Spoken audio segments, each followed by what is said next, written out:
Seperti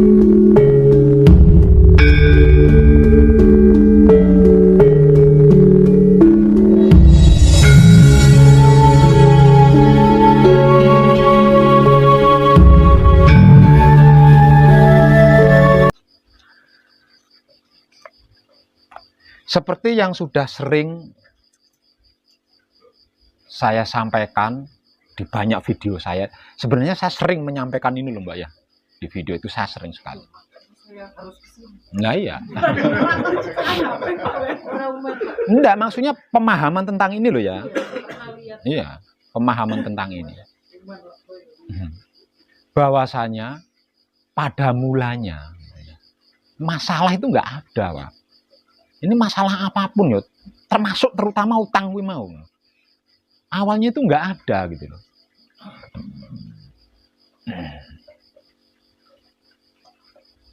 Masalah ini menjadi ada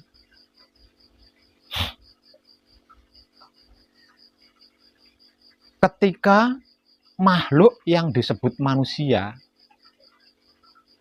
ini merasa malu sama Tuhan. Awalnya malu, sepele banget ya, malu. Karena malu, maka terciptalah batas di situ.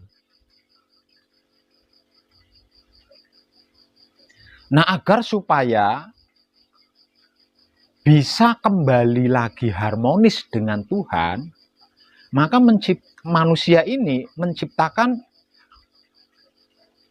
akal, apa ya, politik lah kan. Bisa dikatakan menciptakan politik.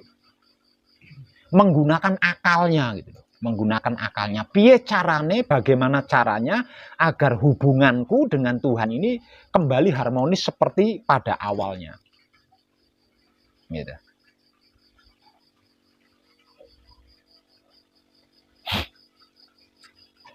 Lah, itu kan pamrih. Nah, awalnya dari situ tuh. Kemudian dikarenakan punya tujuan, punya maksud,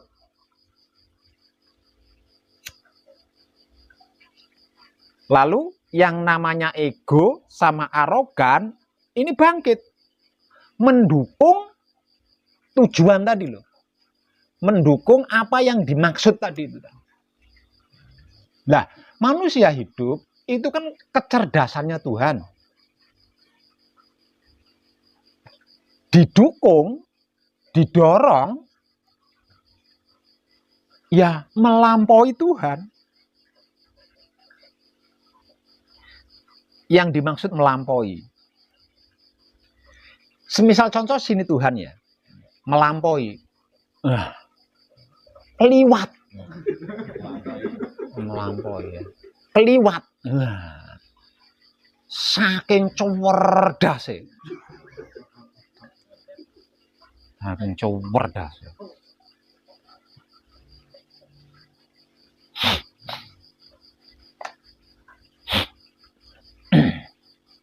Padahal pada mulanya itu tidak ada apa-apa. Apa-apa itu tidak ada. Masalah loh maksudnya ya, masalah. Masalah.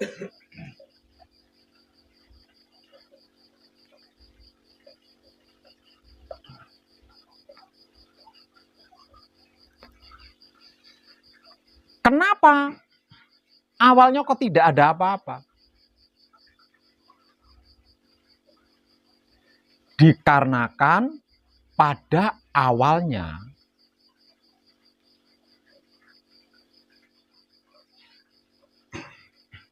kaum Hawa itu ngerti, paham, tahu dirinya.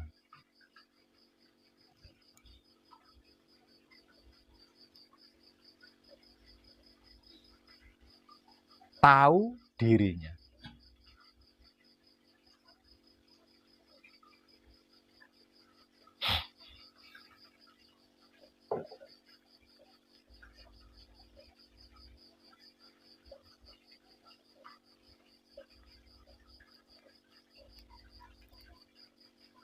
Kemudian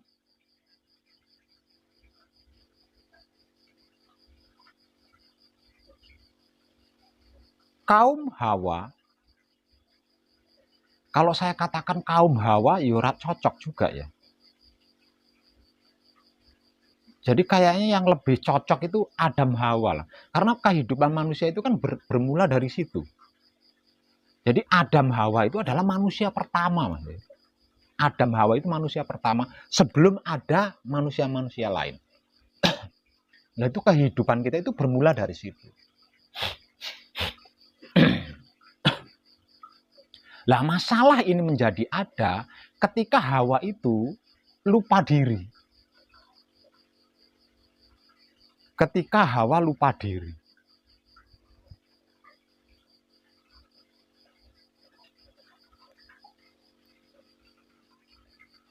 Dan ketika Hawa lupa diri, lah bermula dari sini loh. Yang namanya malu itu ada. Pertama, malu dulu sama Tuhan. Kemudian berlanjut malu sama Adam. Yang ketiga berlanjut malu kepada seluruh makhluk. Awalnya itu mau malu tok. Dan ini dialami oleh Hawa. Nah, dialami oleh Hawa.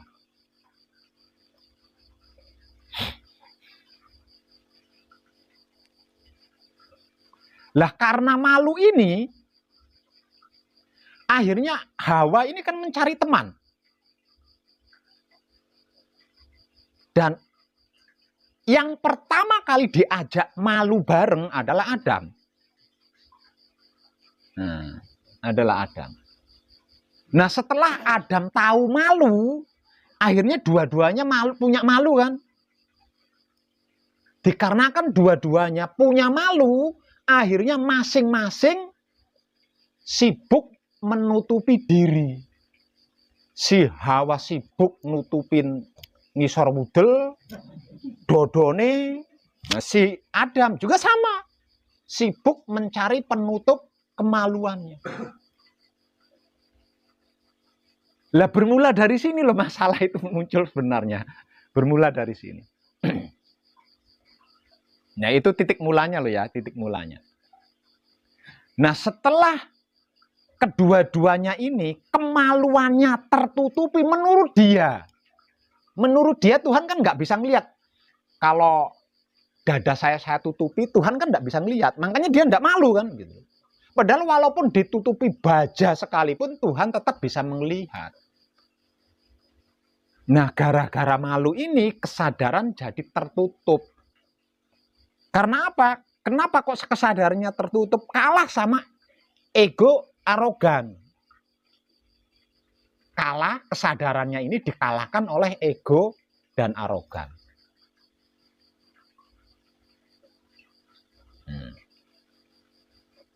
Nah, ego dan arogan inilah yang mempolitiki seakan-akan Tuhan itu tidak melihat apa yang ditutupi tadi gitu loh. Apa yang ditutupi tadi seakan-akan Tuhan itu tidak bisa melihat. Itu menurut akalnya. Padahal secara sadar ditutupi baja sekalipun Tuhan tetap melihat gitu. Nah, bermula dari situ. Tapi sedikit saja itu ya. Dan itu saya anggap sudah cukup itu sebagai bahan. Lah dari apa yang sudah saya sampaikan tadi, kalau kita tarik benang merahnya, berarti kuncinya kan ada pada perempuan nih. Kuncinya ada pada perempuan.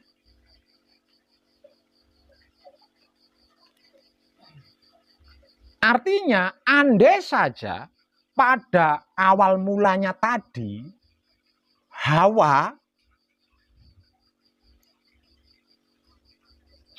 tidak lupa diri, ya sampai sekarang nggak ada masalah itu, nggak ada. Sampai sekarang masalah itu nggak ada.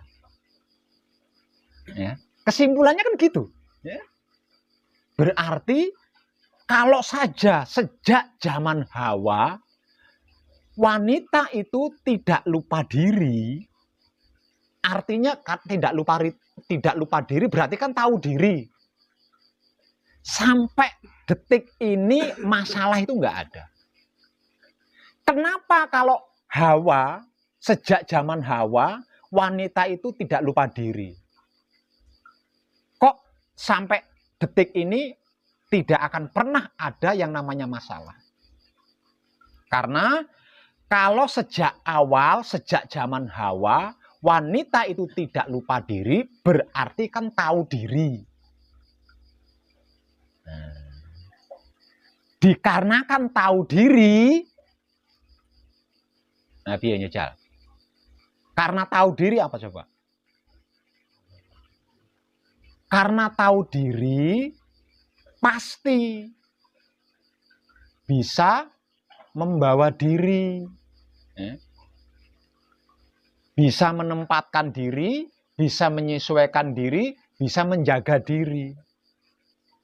Karena bisa membawa diri, bisa menempatkan diri, bisa menyesuaikan diri, bisa menjaga diri, dari selah mana masalah itu masuk? Hah? Dari sisi mana masalah itu bisa masuk?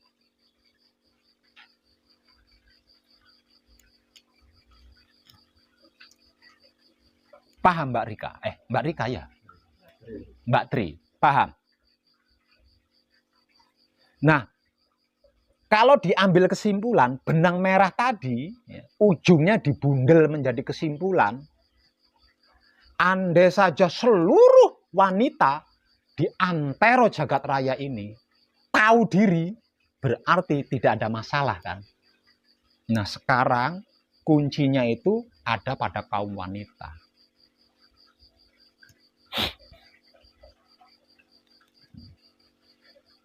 Aslinya laki-laki itu hanya ikut nanggung aja.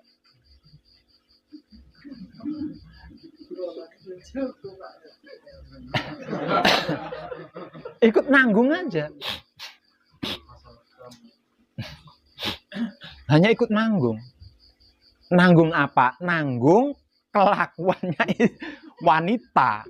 Nanggung kelakuan. Ini saya tidak bercerita suami istri loh ya. Tapi saya bercerita tentang laki-laki dan perempuan. Jadi laki-laki itu hanya nanggung, sebatas nanggung. Ikut menanggung, hanya sebatas itu. Asli masalahnya kan ada pada wanita. Asli masalahnya ada pada wanita. Karena kelakuan wanita, karena perbuatan wanita, laki-laki jadi ikut nanggung gitu loh. Jadi ikut nanggung. Nah, karena ikut nanggung berarti kan tidak terlampau kan kalau laki-laki. Ya kan ngomong ikut nanggung toh. Berarti yang berat kan perempuan. Makanya saya katakan kuncinya itu ada pada wanita, kuncinya itu. Kuncinya itu ada pada wanita. Artinya andai saja setiap wanita itu tahu diri, yang berarti pasti bisa membawa diri, bisa menempatkan diri, bisa menyesuaikan diri, bisa menjaga diri, masalah itu sesungguhnya nggak ada. Jadi ketika ada seorang wanita tergugah tentang Wahyu Pancagaib dan ikut pengkajian tentang Wahyu Pancagaib, itu saya seneng banget, Mas. Seneng banget. Karena apa? Karena setiap diri manusia akan segera mengetahui kuncinya masing-masing gitu. Karena apa? Karena bermula dari wanita, Mas. Bermula dari wanita ini. Sebab karena itu filosofi leluhur kita mengatakan wanita itu adalah tiang negara, tiang agama, tiang rumah tangga. Nah, kalau sebuah perguruan tiangnya perguruan. Kalau padepokan tiangnya padepokan. Tidak berhenti di situ. Bahkan dinyatakan surganya Tuhan itu ada, tapi kan banyak yang nggak ngeh di sini. Jadi sesungguhnya laki-laki itu nggak ada apa-apanya, karena bermula dari wanita. Walaupun awal penciptaannya wanita, tubuh wanita dicipta dari tulang rusuk laki-laki. Namun sejatinya pernah nggak jenengan berpikir, bagaimana kalau kejadiannya sebaliknya? bahwa lelaki tercipta dari tulang rusuk Hawa. Jenengan pasti nggak pernah berpikir ke situ.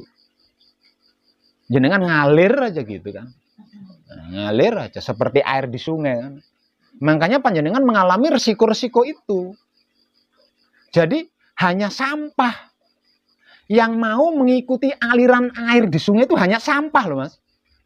Kalau itu bukan sampah, tidak akan mau terbawa mengikuti aliran sungai itu tidak akan mau kalau bukan sampah. Ini ketika panjenengan mendengar Dewi Sinta, permaisurinya Sri Rama, diculik sama Rahwana, ya. Jenengan ngalir gitu aja kan? Ngalir gitu aja kan dengan cerita itu, dengan kisah itu, kalau panjenengan pernah mendengar. Pernahkah panjenengan berpikir, kenapa Sinta, Dewi Sinta, Sri Rama, ini kan dewa loh Mas. Bagaimana mungkin seorang dewa bisa diculik? Pasti jenengan nggak pernah berpikir bahwa kenapa Dewi Sinta diculik Rahwana? Karena Sri Rama itu laki-laki kelemar. Sinta butuh keperkasaan, makanya dia mau diculik sama Rahwana. Karena Rahwana jantan banget kan, gitu. Jenengan pasti nggak pernah berpikir ke situ. Nah, mungkin saja kan, mungkin saja seperti itu. Karena apa? Lawang kita sama-sama nggak tahu ceritanya, kisahnya zaman biyen. Itu kan zaman biyen toh. Nah, ceritane kesetiaan cinta kasih sayang Dewi Sinta terhadap Rama itu diganggu oleh Rahwana. Sampai pada akhirnya Dewi Sinta diculik oleh Rahwana. Dan Sri Rama berjuang merebut kembali Dewi Sinta. Karena apa? Karena Sri Rama sangat mencintai Dewi Sinta. Dan Dewi Sinta juga sama. Sangat mencintai Sri Rama. Nah karena itulah muncul sebuah kidung istilah cinta, tentang kesetiaan cinta. Itu digambarkan seperti Rama dan Sinta. Itu kita tahu nyatanya kapan? Itu kan embuh, ya zaman embuh. Artinya bisa juga kan, bisa juga bahwa Sri Rama itu laki-laki kaya banci lah gampangane, kelemar. Dewi Sinta tidak merasa puas dengan suaminya yang kelemar toh. Dia mencari laki-laki yang perkasa, ketemu Rahwana gagah perkasa kan. Wah, iki iso imbuh ping 5 barang. Ya, akhirnya minta diculiklah aku, Rahwana. Ayo culiklah aku. Ora diculik tapi minta diculik. Ini kan bisa saja seperti itu ceritanya kan. Untuk menembuhkan sebuah kecerdasan spiritual, kita harus berani seperti itu. Harus berani melawan aliran arus air. Jangan mengikuti air. Mengikuti aliran air itu hanya sampah yang mau. Kalau bukan sampah, tidak akan mau lah. Itu seperti yang barusan saya gambarkan itu tadi. Nah sekarang, bagaimana kalau yang tercipta dari tulang rusuk itu adalah Adam? Kapok ya.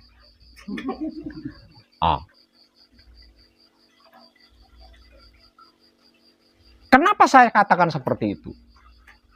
Pernak-pernik kehidupan di dunia ini selalu bermula dari wanita loh. Wanita dikatakan makhluk lemah, ya tak? Makhluk lemah. Tapi dalam kenyataannya seluruh pernak-pernik dalam kehidupan dunia ini bermula dari wanita. Manusia diturunkan ke bumi karena apa? Wanita. Ya kan? Jarine kan ngono jarine. Ya. Gara-gara wanita akhirnya manusia diturunkan ke bumi.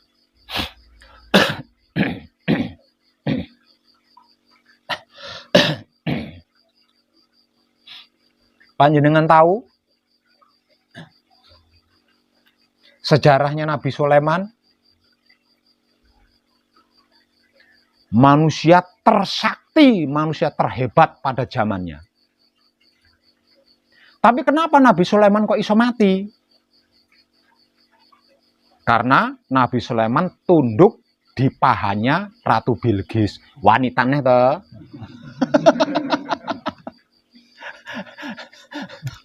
Nah, beberapa kali dunia itu pernah dihancurkan oleh Tuhan. Mulai dari zaman nabi-nabi sampai ke zaman kerajaan-kerajaan. Semuanya itu karena apa? Wanita. Sampai di era pemerintahan negara, itu juga hancurnya karena wanita. Bagaimana mungkin dikatakan wanita itu lemah? Penguasa tertinggi itu disebut ratu. Penguasa tertinggi itu disebut ratu. Lah ratu ini perempuan apa laki-laki? Bagaimana mungkin wanita dikatakan lemah?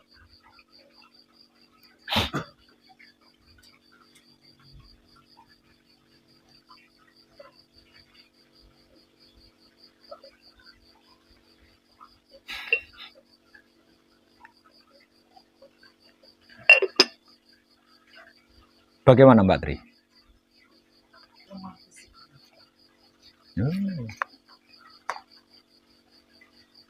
Diminta tanggapannya lemah fisiknya.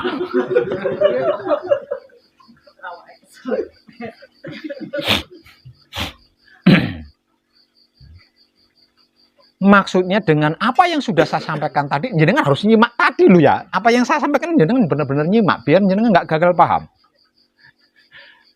Biar jenengan tidak gagal paham. Nah, dengan apa yang sudah saya sampaikan tadi, panjenengan siap menjadi wanita sejati-sejatinya wanita. Siap. Kalau panjenengan siap, usah panjenengan ungkit-ungkit masa lalu panjenengan, termasuk suami panjenengan loh ya. Termasuk suami panjenengan. Karena apa? Karena sesungguhnya kekuatan di dalam rumah tangga panjenengan itu ada pada diri panjenengan, bukan kepada suami. Kekuatan rumah tangga ada pada suami, itu tradisi. Itu kan tradisi. Sesungguhnya ada pada wanita. Artinya bergantung kepada wanita.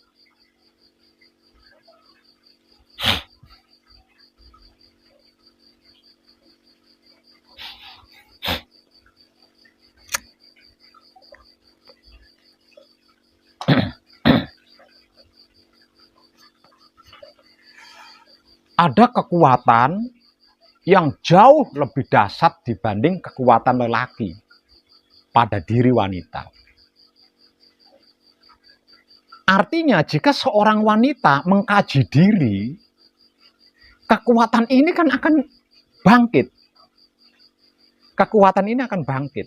Tapi dengan catatan tidak seperti masa lalu lagi. Dengan catatan tidak seperti masa lalu lagi. Benar-benar harus laku murni. Setelah selesai manekung, setelah selesai gembleng, benar-benar harus laku suci.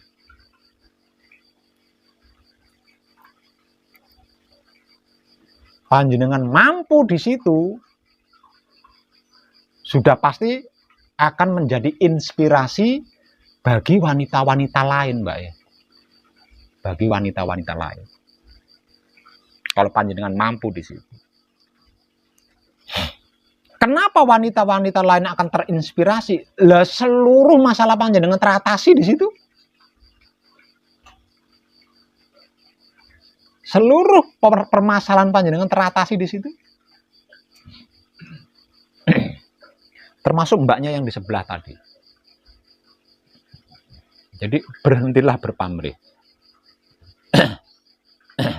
Jadi jangan protes lagi. Jangan instruksi lagi. Seperti kemarin-kemarin di WA.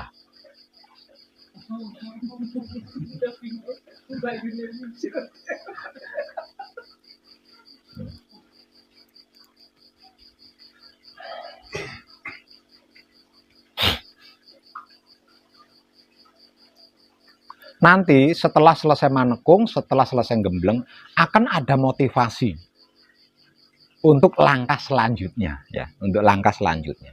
Dan lakukan itu saja. Buang seluruh pamrih agar ego arogan tidak aktif kembali. Terus ditambah, jangan berdoa lagi. Ya. Apalagi doanya rezeki mau. Simpang siur gitu. Simpang siur gitu. Jangan berdoa lagi. Pokoknya lakukan saja. Lakukan saja. Saya kasih gambaran Mbak Tri.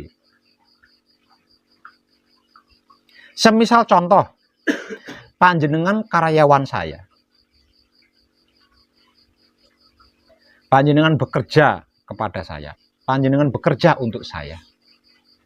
Mendapat bayaran, mendapat gaji, entah itu seminggu sekali atau 1 bulan sekali. Wajar enggak?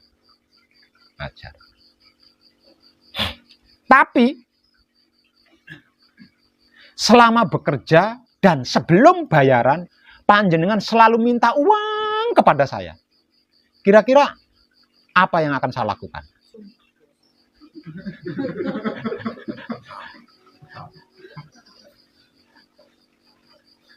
Nggak diminta sekalipun, kalau sudah waktunya gajian, pasti gajian kan? Pasti bayaran kan?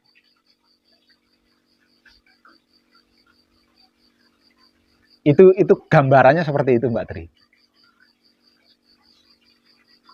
Dengan meminta uang kepada saya, itu justru tidak menciptakan keharmonisan antara panjenengan dan saya sebagai bosnya. Nah, karena tidak ada keharmonisan sama sekali, seangel ngono ngrembuke iki angel.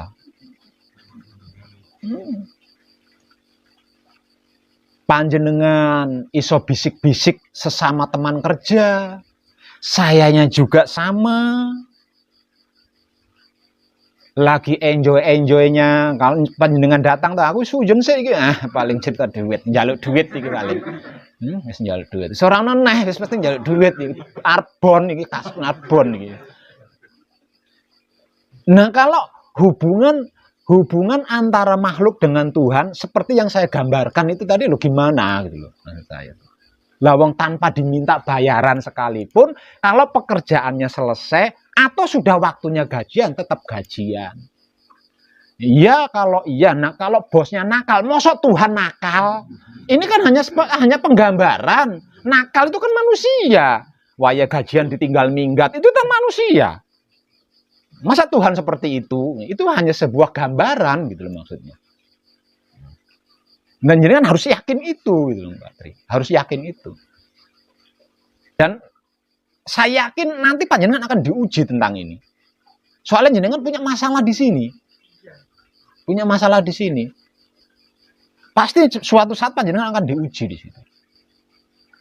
Bahkan mungkin di saat gembleng ini juga panjenengan diuji. Misal contoh dikon meneng ana sing ngojo-ngojo ndonga njaluk rezeki maneh, njaluk rezeki ngono.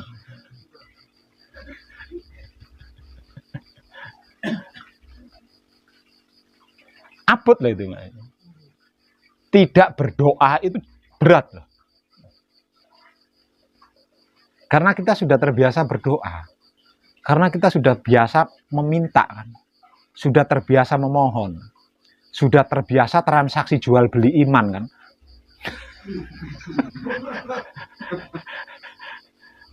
Lah menghentikan kegiatan itu kan tidak gampang. Nah, kalau sholat 5 waktu itu gimana? Sama saja. Itu juga bisnis. Itu malah umum itu bisnis wira swasta itu.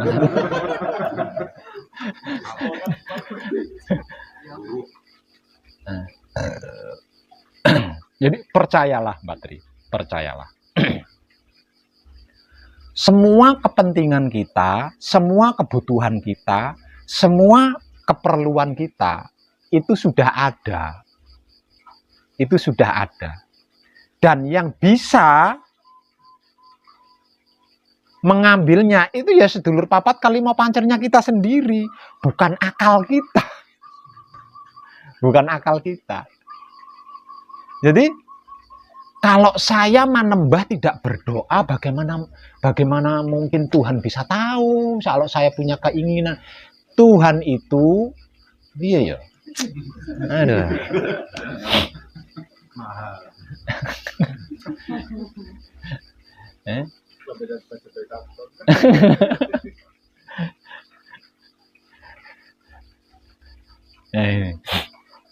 Jadi selain kita sudah terbiasa transaksi jual beli, kita juga teramat sering meragukan Tuhan itu sama sekali.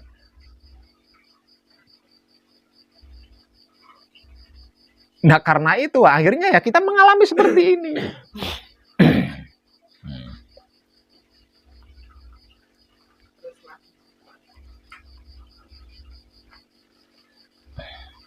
Sebelum menikah sama suami itu kan bapak itu wong yang Jawi, tanya wong pinter, hitung-hitungan nilainya sak menten. Nah, dari kakak saya yang ada 8 itu semuanya ada urai bahasa bapak itu Ya. dua kali kan sugih luar biasa. Kalau sing tunggal yo biasa aja tapi udah malih sing kudu orang anak. Lah sing paling ora ono nilainya itu saya. Ya, ora temenan saestu. Mulane melarat dhewe.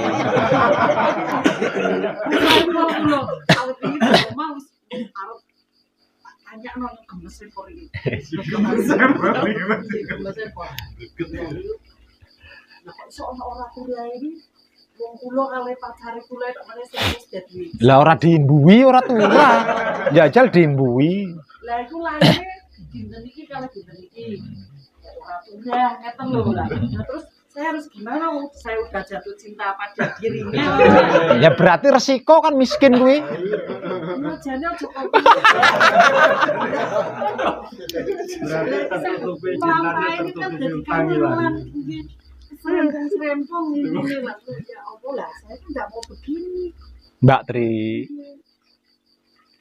kalau kehidupan manusia di dalam perjodohan itu ditentukan seperti itu, berarti harusnya seluruh orang Taiwan, Cina itu melarat kabeh lho. Ya ora semono cocok nang ya. Nah, ya ora semono. Rabukon ketemu Jumat ae, ngeten yo misale. Lah sana kan enggak tahu kelahiran, enggak tahu dari apa beton. Enggak ora sengaja ketemu ning Masuki. Lu jadi pusing ini lagi orang ture iki piye. Enggak bisa. Enggak bisa seperti itu. Lah lek koyo ngono, mesakne kasihan yang bukan orang Jawa. Berarti kalau seperti itu selain orang Jawa kan melarat semua kan, menderita semua.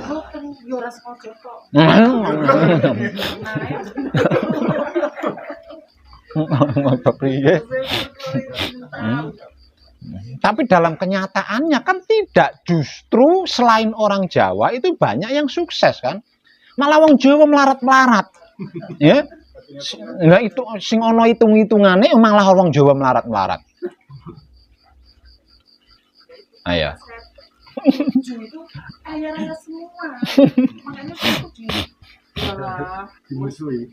Bukan dimusuhi, Pak. Wes pokoknya diolok-olok kabeh. Diolok kabeh, pun tenang.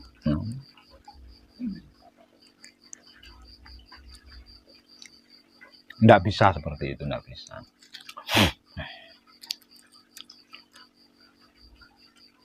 Yang pasti itulah prosesnya panjenengan untuk bisa ketemu Wahyu Pancagaib. Itu prosesnya panjenengan.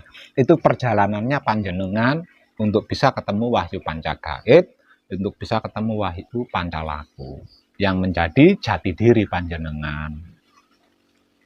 Nah, kalau yang mengalami saudara panjenengan, mungkin saudara panjenengan yang ketemu panca gaib, panjenengan enggak.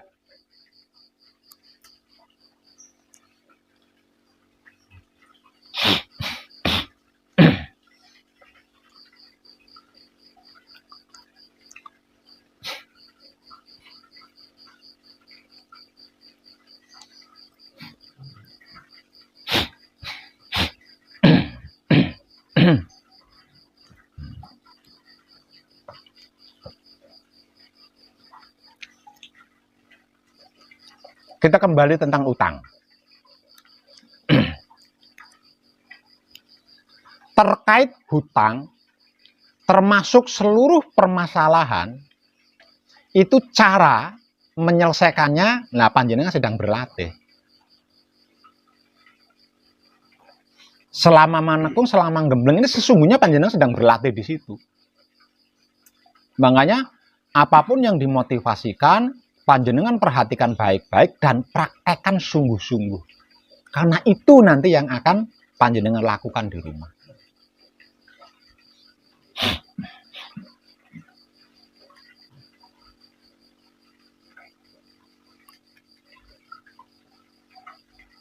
Jangan takut Mbak Tri. Panjenengan bisa lebih sukses dibanding saudara-saudara panjenengan. Tapi dengan catatan, jangan berkehidupan seperti masa lalu lagi. Jangan, panjenengan harus laku suci menuju abadi. Harus laku suci. Karena dari sekian banyak keluarga kan yang terpilih jenengan, yang dipilih ke sini kan jenengan. Berarti kan ada rahasia yang luar biasa di situ itu. Kenapa kok harus jenengan gitu, Bang? Jenengan tidak sendiri.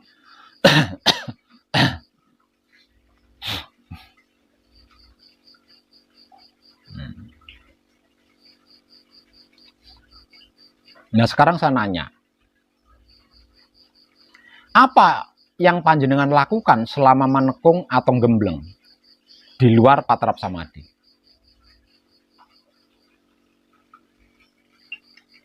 Apa yang panjenengan lakukan selama manekung atau gembleng ini di luar patrap samadhi? Setelah melakukan patrap samadhi, nah itu apa yang panjenengan lakukan?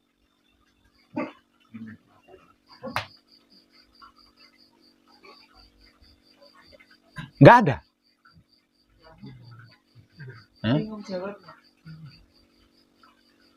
Panjenengan malam ini di tahap berapa?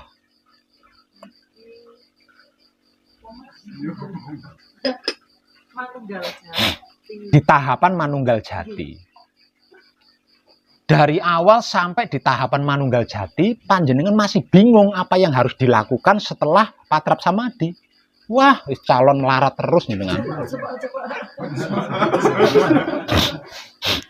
Nah, piye? Saya tidak nanya itu. Setelah melakukan patrap samadhi, apa yang panjenengan lakukan? Selama manekung, selama gembleng ini. Simple bae, ora simple bae jenengan mumet apa maneh? Ora simple. Apa yang panjenengan lakukan?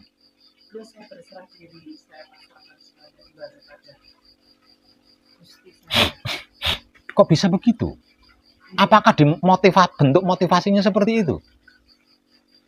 Nah, ini. Lah iya. Kan selama jenengan di sini tiap sore kan dikasih motivasi itu. Piye? Lah kalau panjenengan begini kok lak ono sing nagih piye jenengan ning omah? Panjenengan sudah beberapa hari loh di sini. Nah, apa yang kita lakukan di luar patrap samadhi ini kan yang nantinya akan kita gunakan untuk menghadapi apapun loh itu. Ayo, piye to Mbak niki? Mbak, piye? Panjenengan harus bersungguh-sungguh. Kalau memang panjenengan mengalami seperti itu, panjenengan harus serius belajarnya, Mbak. Kalau tidak serius, tidak sungguh-sungguh, bagaimana bisa selesai? Wong ini penyelesaian, Mbak. Ini penyelesaian. Coba saya nanya sekali lagi. Di luar patrap samadhi, apa yang panjenengan lakukan?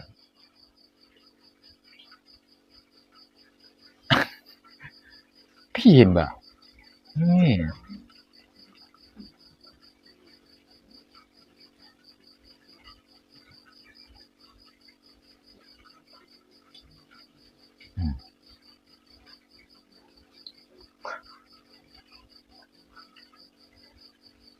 Nggak melakukan itu jenengan.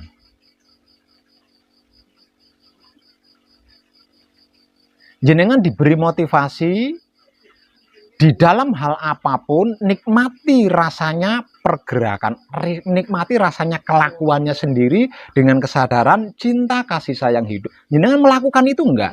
Kenapa panjenengan enggak bisa menjawab ketika saya nanya? Itu kan dilakukan di luar patar samadhi.